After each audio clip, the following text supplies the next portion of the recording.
Crypto currency پر ہماری دوسری video میں خوش آمدید۔ اگر آپ نے پہلی ویڈیو نہیں دیکھی تو اوپر لنک پر کلک کر کے دیکھ سکتے ہیں۔ اس ویڈیو میں جن ٹاپکس پر ہم بات کریں گے ان کو سمجھنے کے لیے ضروری ہے کہ آپ پوری ویڈیو دیکھ لیں، کیونکہ اکثر موضوعات ایک دوسرے سے جڑے ہوئے ہیں جن کو سمجھنے کے لیے اگلے موضوع کو جاننا بھی ضروری ہے۔ اس لیے اگر شروع میں آپ کو کوئی چیز سمجھ نہ آئے تو پریشان ہونے کی ضرورت نہیں، اور ہاں اگر پوری ویڈیو دیکھنے کے بعد بھی آپ کے ذہن میں کوئی سوال ہو تو کمنٹ سیکشن میں ضرور لکھیں۔ اگر آپ نے ہمارے چینل کو ابھی تک سبسکرائب نہیں کیا تو پہلے چینل کو سبسکرائب کریں۔ شکریہ۔ بٹ کوائن کی تاریخ۔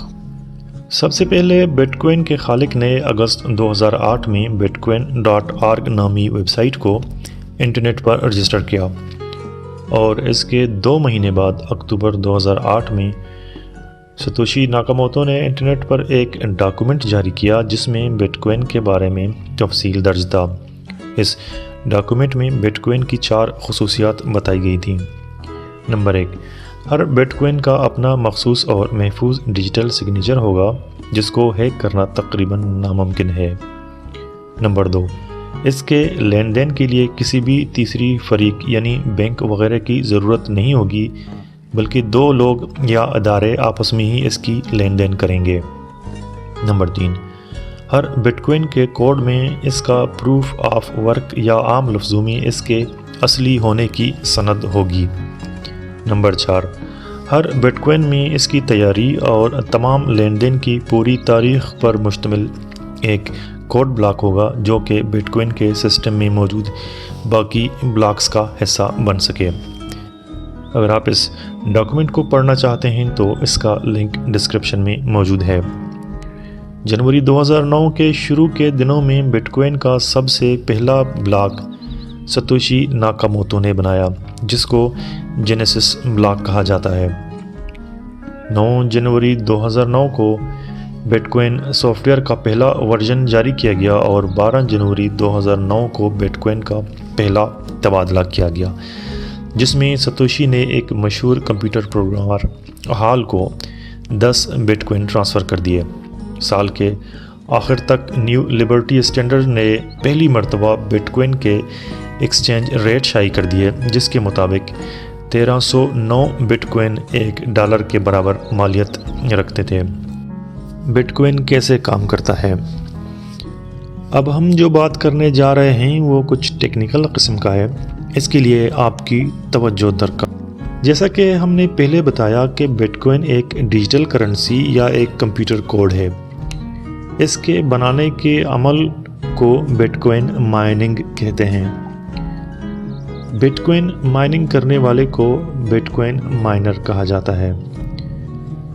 مائنرز مائننگ کے عمل میں جو کوڈ بناتے ہیں ان کو بلاک کہا جاتا ہے، اور یہ بلاک پہلے سے موجود بلاک کے ساتھ منسلک ہو جاتے ہیں اور یوں بلاکس کا ایک چین بنتا ہے۔ ہر بلاک کے بدلے bitcoin network miners کے اکاؤنٹ میں بٹ کوائن ٹرانسفر کر دیتی ہے۔ جیسا کہ ہم نے بتایا تھا کہ پہلا کوڈ بلاک ستوشی ناکاموتو نے بنایا تھا جس کو جینیسس کوڈ بلاک کہا جاتا ہے۔ اس کے بعد بننے والا بلاک اس سے منسلک ہو گیا اور اس طرح ہر نیا آنے والا بلاک پچھلے بلاک کے ساتھ منسلک ہو جاتا ہے۔ بٹ کوائن بننے کے شروع کے 4 سالوں میں ہر کوڈ بلاک کے بدلے نیٹ ورک مائنرز کے اکاؤنٹ میں 50 بٹ کوائن ٹرانسفر کر دیتی تھی۔ اگلے 4 سالوں میں ان کی تعداد کم کی گئی اور ہر بلاک کے بدلے 25 بٹ کوائن دیے گئے۔ اس وقت یعنی 2019 تک ہر بلاک کے بدلے 12.5 بٹ کوائن مل جاتے ہیں۔ اس طرح تقریباً ہر 4 سال بعد ایک کوڈ بلاک کے بدلے دیے جانے والے بٹ کوائن کی تعداد آدھی کی جاتی ہے۔ اس کا مقصد زیادہ محنت سے کم بٹ کوائن کی پیداوار اور محدود تعداد کی وجہ سے بٹ کوائن کی قدر میں مستقل اضافہ کرتے رہنا تھا۔ بٹ کوائن نیٹ ورک کے مطابق کل 21 ملین بٹ کوائن بنائے جا سکیں گے اور یہ بٹ کوائن کی مجموعی تعداد ہوگی۔ اس وقت 18 ملین بٹ کوئن سے کچھ زیادہ بنائے جا چکے ہیں۔ کوڈ بلاک بنانے کے لیے مائنرز اپنے کمپیوٹر میں bitcoin mining software install کرتے ہیں اور انٹرنیٹ کے ذریعے بٹ کوئن کے نیٹ ورک سے کنیکٹ ہو جاتے ہیں۔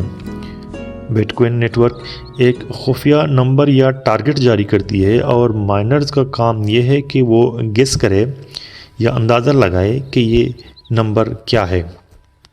ایک وقت میں دنیا میں ہزاروں کے تعداد میں مائنرز اس نمبر کو گیس کرنے کے عمل میں مصروف ہیں، جس کا سسٹم جتنا زیادہ تیز ہو اس کی گیس کرنے کی رفتار زیادہ ہوگی، اس کی کامیابی کے امکان بھی زیادہ ہوں گے۔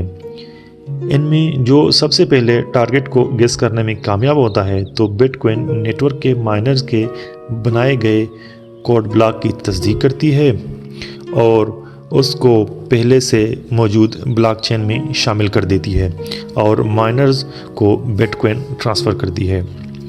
ہر بلاک کے 2 کوڈ نمبر ہوتے ہیں، جن میں ایک پبلک کی ہوتا ہے اور دوسرا خفیہ۔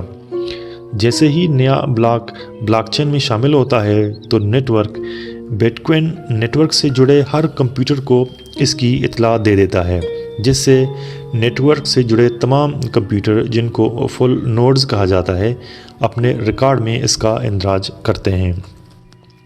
اس طرح روایتی بینکوں کے برعکس، جس میں صرف بینک تمام اکاؤنٹ ہولڈرز کا ریکارڈ رکھتا ہے، بٹ کوئن نیٹ ورک میں ہر نوڈ تمام بٹ کوئن کا حساب رکھتا ہے اور یہی بٹ کوئن نیٹ ورک کو چلا رہے ہوتے ہیں۔ دوسرے الفاظ میں آپ یہ کہہ سکتے ہیں کہ بلاک کوڈ سے مل کر بنا ہوا بلاک چین ایک پبلک رجسٹر ہے، جس میں تمام بٹ کوئن کی لین دین کا ریکارڈ ہوتا ہے اور نیٹ ورک سے جڑے ہر نوڈ کے پاس اس کی ایک کاپی ہوتی ہے۔ بٹ کوئن کہاں رکھے جاتے ہیں؟ جس طرح روایتی کرنسی کو رکھنے کے لیے فزیکل والیٹ اور زیادہ مقدار میں رکھنے کے لیے سیف موجود ہیں، اسی طرح ڈیجیٹل کرنسی کو رکھنے کے لیے ڈیجیٹل والیٹ اور سیف موجود ہیں۔ بٹ کوئن والیٹ ایک سافٹ ویئر ہوتا ہے جس کو آپ اپنے موبائل یا کمپیوٹر میں انسٹال کرتے ہیں۔ ہر والیٹ کا ایک مخصوص نمبر ہوتا ہے جس کو پبلک کی کہا جاتا ہے، جیسا کہ آپ کا bank account number. Bitcoin network سے جڑا ہر شخص آپ کے پبلک کی دیکھ سکتا ہے، لیکن یہ پتہ نہیں کر سکتا کہ اس کا مالک کون ہے۔ اگر کسی کے پاس زیادہ تعداد میں بٹ کوئن ہوں تو اس کے لیے ہارڈ ویئر بیسڈ والیٹ موجود ہیں جو کہ زیادہ محفوظ تصور کیے جاتے ہیں، جیسا کہ سیف۔ اگر آپ کسی کو بٹ کوئن ٹرانسفر کرنا چاہتے ہیں یا کسی سے وصول کرنا چاہتے ہیں تو دونوں کے پاس بٹ کوئن والیٹ کا ہونا ضروری ہے۔ جب آپ کسی کو 10 بٹ کوئن بھیجنا چاہیں تو آپ سسٹم میں اس کا پبلک کی اور خفیہ کی ڈال دیتے ہیں۔ سسٹم نیٹ ورک سے جڑے تمام نوڈز کے ریکارڈ کو چیک کرتا ہے کہ واقعی آپ کے پاس اس پبلک کی والے بٹ کوئن موجود ہیں اور یہ واقعی اصلی بٹ کوئن ہیں۔ کم از کم 51% نوڈز سے تصدیق ہونے کے بعد آپ کی درخواست پر عمل شروع ہو جاتا ہے اور بٹ کوئن ٹرانسفر ہو جاتے ہیں۔ اس کے ساتھ ہی تمام نوڈز اپنے اندراج کو اپڈیٹ کر لیتے ہیں۔ نیٹ ورک سے جڑے تمام نوڈز صرف آپ دونوں کے والیٹ کے پبلک کی سے واقف ہوتے ہیں، لیکن یہ نہیں جان سکتے کہ آپ کون ہیں اور کہاں پر ہیں۔ بعض اوقات ایسا ہو جاتا ہے کہ لوگ والیٹ کی کسی وجہ سے گم کر دیتے ہیں، جس کو ریکور کرنا تقریباً ناممکن ہے۔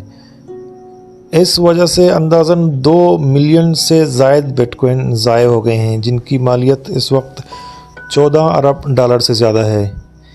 بٹ کوئن کا موضوع اتنا وسیع ہے کہ 1-2 چھوٹی ویڈیوز میں اس کو کور کرنا تقریباً ناممکن ہے۔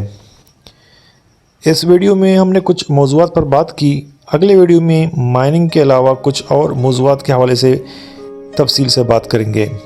تب تک کے لیے اللہ حافظ۔